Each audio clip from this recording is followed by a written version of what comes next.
জুলাই গণ আন্দোলনের সময় এবং তার পরবর্তীতে জাতীয় পার্টি ডাকসুর বিপি নুরুল হক নূরের উপর অতর্কিত হামলার মাধ্যমে আবারও প্রমাণ করেছে তারা সম্পূর্ণরূপে আওয়ামী লীগের এজেন্ডা বাস্তবায়ন করে বাংলাদেশ বিরোধী সন্ত্রাসী কর্মকাণ্ড পরিচালনা করছে এবং জুলাই নেতৃবৃন্দের উপর আঘাত করার মধ্য দিয়ে তারা জুলাইকে অস্বীকার করেছে, জুলাইয়ের উপর আঘাত করেছে।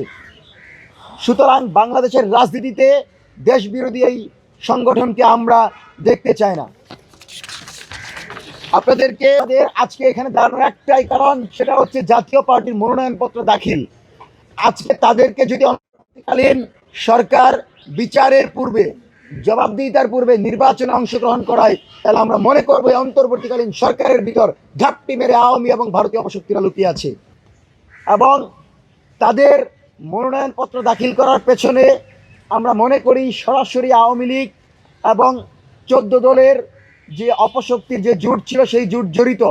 যেই জাতীয় পার্টি 16 বছরের নির্বাচনকে বৈধ করেছে, যেই জাতীয় পার্টি শাপলা পিলখানা মোদি বিরোধী আন্দোলনে হাসিনার পক্ষে দাঁড়িয়েছে, সেই জাতীয় পার্টি বাংলাদেশে নির্বাচন তো দূরের কথা, রাজনীতি করার কোনো অধিকার রাখে না।